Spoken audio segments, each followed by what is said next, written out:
നമസ്കാരം. ഞാൻ കർത്താസ് ayurvedic wellness സെൻറ്ററിൽ നിന്നും ഡോക്ടർ ആരതി. ഞാനിന്ന് ഗ്യാസ്ട്രിക് അൾസർ അല്ലെങ്കിൽ നമ്മളുടെ വയറ്റിലെ അൾസർ എങ്ങനെയാണ് ഉണ്ടാകുന്നതെന്നാണ് പറയാൻ പോകുന്നത്. അപ്പോൾ നമ്മുടെ വയറ് എന്ന് പറയുന്നത് ആണല്ലോ നമ്മുടെ ദഹനത്തിൻ്റെ ഏറ്റവും പ്രധാനപ്പെട്ട അവയവം. അപ്പോൾ നമ്മൾ കഴിക്കുന്ന ആഹാരം ദഹിപ്പിക്കാൻ വേണ്ടി അതിലെ പ്രോട്ടീനും ഫാറ്റും ഒക്കെ നന്നായിട്ട് ഡൈജസ്റ്റ് ചെയ്ത് നമ്മുടെ ശരീരത്തിന് സെല്ലുകൾക്ക് യൂസ് ചെയ്യാൻ പറ്റുന്ന രീതിയിലേക്ക് ആക്കണമെങ്കിൽ ഹൈലി കോൺസെൻട്രേറ്റഡ് ആയിട്ടുള്ള ഡൈജസ്റ്റീവ് എൻസൈംസ് വേണം. അതിൽ ഏറ്റവും പ്രധാനമായിട്ട് വയറിൽ നിന്നും ഉണ്ടാകുന്നത് ഹൈഡ്രോക്ലോറിക് ആസിഡാണ്. അപ്പോൾ ഈ ആസിഡാണ് പ്രധാനപ്പെട്ട ഒരു പാർട്ട് ഓഫ് ഡൈജഷൻ നടത്തുന്നത്. അപ്പോൾ ഈ ഉണ്ടാകുന്ന ആസിഡ് നമ്മുടെ വയറിനെ ഡൈജസ്റ്റ് ചെയ്യാതിരിക്കാൻ അല്ലെങ്കിൽ അതിനെ നശിപ്പിക്കാതിരിക്കാൻ വേണ്ടിയിട്ട് നമ്മളുടെ ശരീരത്തിന് അതിൻ്റേതായ പ്രൊട്ടക്റ്റീവ് മെക്കാനിസം ഉണ്ട്. അതിലേറ്റവും പ്രധാനപ്പെട്ടത് നമ്മുടെ വയറിന് ചുറ്റും ഒരു വളരെ കട്ടിയുള്ള ഒരു മ്യൂക്കസ് സെക്രീറ്റിംഗ് ലെയറുണ്ട്, ഒരു മ്യൂക്കസ് ലെയറുണ്ട്. അതിൽ നിന്ന് കട്ടിയുള്ള വഴുവഴുപ്പുള്ള ദ്രാവകം വന്നിട്ട് ഈ വയറിനൊരു പ്രൊട്ടക്ഷൻ കൊടുക്കും. അപ്പോൾ ഈ അകത്ത് നടക്കുന്ന പ്രക്രിയകൾ ഈ ഉള്ളിലേക്ക് ബാധിക്കില്ല, ബാക്കി ഉള്ളിലുള്ള ലെയറിനെ ബാധിക്കില്ല. അപ്പോൾ എല്ലാവരും ധരിച്ചു വച്ചിരിക്കുന്നത് അല്ലെങ്കിൽ പല ഡോക്ടേഴ്സും പറയുന്നത് അമിതമായിട്ടുള്ള ഹൈഡ്രോക്ലോറിക് ആസിഡ് ആണ് ഈ ഒരു അവസ്ഥയ്ക്ക് കാരണമെന്നാണ്. പക്ഷെ ഒരിക്കലുമല്ല, അതിന് നേരെ വിപരീതമാണ്. നമുക്ക് നല്ല രീതിയിൽ നമ്മുടെ ഒരു ബോഡി ഹെൽത്തി ആണെങ്കിൽ നമുക്ക് നന്നായിട്ട് ആരോഗ്യം ഉണ്ടാവും. നമ്മുടെ ശരീരത്തിൽ 2 ലിറ്ററോളം ഈ ഗ്യാസ്ട്രിക് ജ്യൂസസ് ഉണ്ടാകും. അതിൽ പ്രധാനമായിട്ടും ഹൈഡ്രോക്ലോറിക് ആസിഡാണ് ഈ ദഹനം നടക്കുന്നത്. ഇപ്പോൾ ഉള്ള എല്ലാ അസുഖങ്ങളും, നമ്മുടെ ഈ കാണുന്ന എല്ലാ അസുഖങ്ങളുടെയും മൂലകാരണം തുടങ്ങുന്നത് നമ്മുടെ ഇംപ്രോപ്പർ ഡൈജഷനിൽ നിന്നാണ്. അപ്പോൾ വയറ്റിൽ പൂർണ്ണമായിട്ട് ദഹനം നടന്നില്ലെങ്കിൽ ബാക്കിയുള്ള അവയവങ്ങൾക്ക്, നമ്മുടെ ഇൻറ്റസ്റ്റൈനുകൾക്കൊന്നും ഈ ന്യൂട്രിയൻസ് അബ്സോർബ് ചെയ്യത്തില്ല. അപ്പോൾ വയറ് ഏറ്റവും പ്രധാനപ്പെട്ട അവയവമാണ്, നമ്മുടെ ശരീരത്തിലെ ഏറ്റവും പ്രധാനപ്പെട്ട അവയവമാണ്.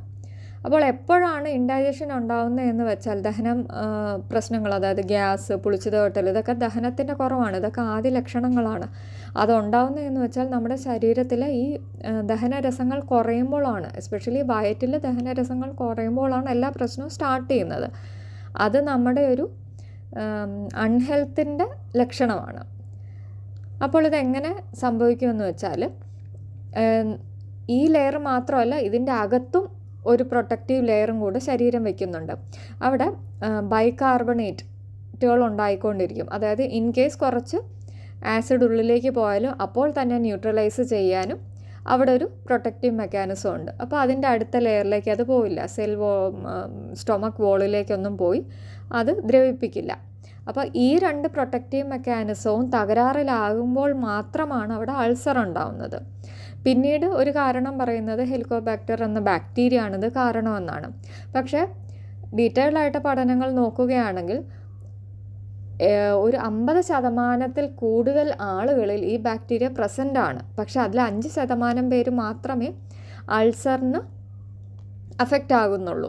പ്രത്യേകിച്ച് ഡെവലപ്പിംഗ് കൺട്രീസിൽ കൂടുതലാണെന്നാണ് പറയുന്നത്. ഓൾമോസ്റ്റ് എല്ലാവരുടെയും ശരീരത്തിൽ ഈ ബാക്ടീരിയ ഉണ്ടെന്നാണ് പറയുന്നത്.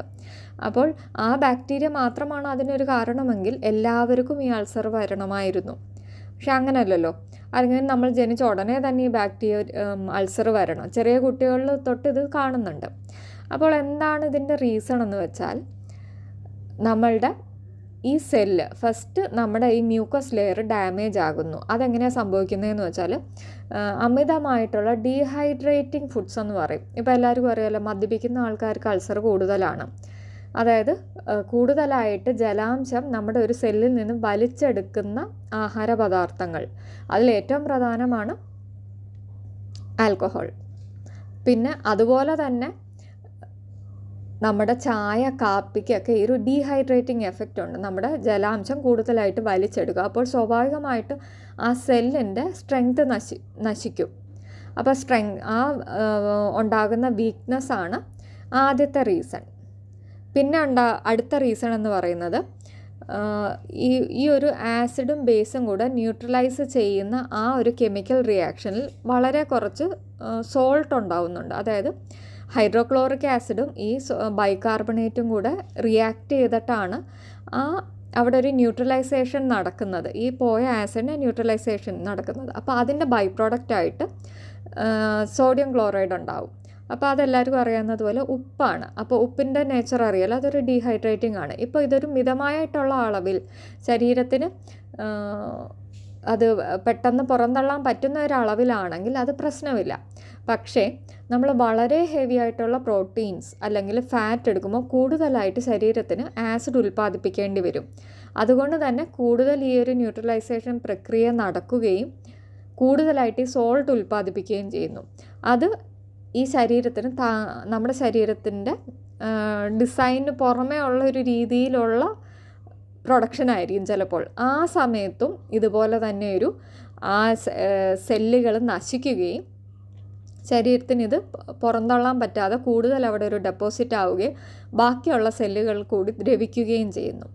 അങ്ങനെയാണ് നമ്മൾക്ക് അൾസർ ഉണ്ടാവുന്നത്. അല്ലെങ്കിൽ അൾസർ ഉള്ള ആൾക്കാർ, അൾസർ ആവണമെന്നില്ല, അതിന് മുമ്പത്തെ സ്റ്റേജിൽ തന്നെ നമ്മൾ പ്രൊട്ടക്ഷൻ എടുക്കുക. ഇതേപോലെ എരിച്ചിൽ തോന്നുക, നമ്മൾ എന്ത് ഫുഡ് കഴിച്ചാലും പ്രത്യേകിച്ച് എരിയുള്ള ആഹാരം അല്ലെങ്കിൽ ഇതേപോലെ ചായ, ആൽക്കഹോളൊക്കെ കുറച്ച് ചെല്ലുമ്പം തന്നെ വയറിലെ എരിച്ചിൽ നമ്മൾ അറിഞ്ഞു തുടങ്ങുന്നെങ്കിൽ അപ്പോൾ തന്നെ ആ ലെയർ ബ്ലോക്കായി ഉള്ളിലേക്ക് അത് ഡീഗ്രേഡ് ആയിട്ട് ഉള്ളിലേക്ക് ആ സെൻസേഷൻ എത്തിയെന്നാണ് അതിനർത്ഥം. അപ്പോൾ തന്നെ പ്രിവെൻറ്റീവ് മെക്കാനിസം എടുക്കണം. അതിന് പ്രധാനമായിട്ട് വേണ്ടത് നന്നായിട്ട് വെള്ളം കുടിക്കുക, ഹൈഡ്രേറ്റഡ് ആയിട്ടിരിക്കുക. അതിലും പ്രധാനമാണ് നല്ല ഫ്രൂട്ട്സ് എടുക്കുക. നമ്മൾ വെള്ളം കുടിക്കുന്നതിലും കൂടുതൽ സെല്ലുകളുടെ ഉള്ളിലേക്ക് ഈ ഹൈഡ്രേഷൻ എത്തുന്നത് എപ്പോഴും ഫ്രൂട്ട്സ് വഴിയായിരിക്കും. കാരണം ഫ്രൂട്ട്സാണ് നമ്മൾക്ക് ഏറ്റവും യോജിച്ച ആഹാരം, ഏറ്റവും ന്യൂട്രീഷ്യസ് ആയിട്ടുള്ളത്. അപ്പോൾ തന്നെ പിന്നെ ഇതിലെ ന്യൂട്രിയൻസ്, പിന്നെ സെല്ല് റിപ്പയർ ചെയ്യാൻ പറ്റാത്തൊരവസ്ഥ ശരീരത്തിന് വരും. അത് നമുക്ക് കൂടുതൽ ഡെഫിഷ്യൻസി ഉണ്ടെങ്കിലും അങ്ങനെ പല അവസ്ഥകളിൽ ഇപ്പം ഡയബറ്റിക് അൾസർ എന്ന് പറയുന്ന അവസ്ഥ എങ്ങനെയാണ്, അവർക്ക് ഡയബറ്റിസ് വന്ന് അവർ കാലക്രമേണ അവരുടെ ഫുൾ സ്ട്രെങ്ത്തും പോയിട്ട് പിന്നെ പുതിയൊരു സെല്ല് ഉണ്ടാക്കാൻ പറ്റാത്ത ഒരു അവസ്ഥ ശരീരത്തിന് വരികയാണ്. ആ സമയത്താണല്ലോ അൾസർ ഉണ്ടാകുന്നത്. അതുപോലെ തന്നെയാണ് ഈ ഒരു അൾസറും. ഇതും ഒരു തരം വ്രണമാണ്, ഹീലിംഗ് വൈകുകയാണ്. അപ്പോൾ നമ്മൾ വേണ്ടത് ആദ്യമേ ഇത് ഫുഡ് ചെറിയ സ്റ്റേജിലാണ് നമുക്ക് ഫുഡ് കൊണ്ട് മാത്രം മാറ്റാൻ പറ്റും.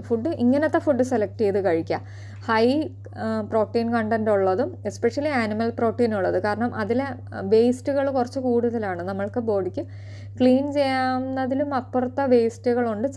ഇപ്പോൾ റെഡ് മീറ്റിനൊക്കെ ആണെങ്കിൽ കൂടുതൽ ആസിഡ് വേസ്റ്റ് വരുന്നതാണ്. അപ്പോൾ അതൊക്കെ ബോഡിക്ക് അത് ക്ലീൻ ചെയ്യാനായിട്ട് കുറച്ചും കൂടി ബുദ്ധിമുട്ടാണ്. അപ്പം ബോഡിക്കുള്ള ആ ടോക്സിൻ ലോഡ് ആദ്യം കുറയ്ക്കണം, എന്നിട്ട് ഹീലിംഗ് ആയിട്ടുള്ള ആഹാരങ്ങൾ കഴിക്കുക. എന്നാൽ മാത്രമേ നമ്മൾക്കിത് ക്ലിയർ ചെയ്യാൻ പറ്റുള്ളൂ. അല്ലെങ്കിൽ ഇതേപോലെ തന്നെ ഇത് നമ്മളിപ്പോൾ ഒരു കോഴ്സ് ഓഫ് ആൻറ്റിബയോട്ടിക് എടുക്കുമ്പോൾ പലർക്കും അത് വ്യത്യാസം വരും. അപ്പോൾ അത് താൽക്കാലികമായിട്ട് എപ്പോഴും ഒരു മെഡിസിൻ്റെ കൂടെ ആസിഡ് കുറയ്ക്കുന്ന മെഡിസിൻസ് കൂടെ തരും. അപ്പോൾ നമുക്കൊരു ടെമ്പററി ആയിട്ടൊരു റിലീഫ് മാത്രമാണത്. പക്ഷേ അത് കാലക്രമേണ നമ്മുടെ ഹെൽത്തിനെയാണ് ബാധിക്കുന്നത്. കാരണം ഈ സ്റ്റൊമക് ആസിഡ് നന്നായിട്ടുണ്ടായാൽ മാത്രമേ നമ്മൾക്ക് ശരീരത്തിലേക്ക് വേണ്ട ന്യൂട്രിയൻസ് അബ്സോർബ് ആവുകയുള്ളൂ, വൈറ്റമിൻസും മിനറൽസും ഒക്കെ ഉള്ളിലേക്ക് അബ്സോർബ് ആവുകയുള്ളൂ. അപ്പോൾ മറ്റേ നമുക്കൊരു ടെമ്പററി ഒരു റിലീഫ് തരും എന്നല്ലാതെ ഒരു പെർമനൻറ്റ് സൊല്യൂഷൻ അല്ല. അപ്പോൾ ഇത്രയും കാര്യങ്ങൾ മനസ്സിൽ വയ്ക്കുക, പൂർണ്ണമായിട്ടും അൾസർ മാറ്റാൻ പറ്റും.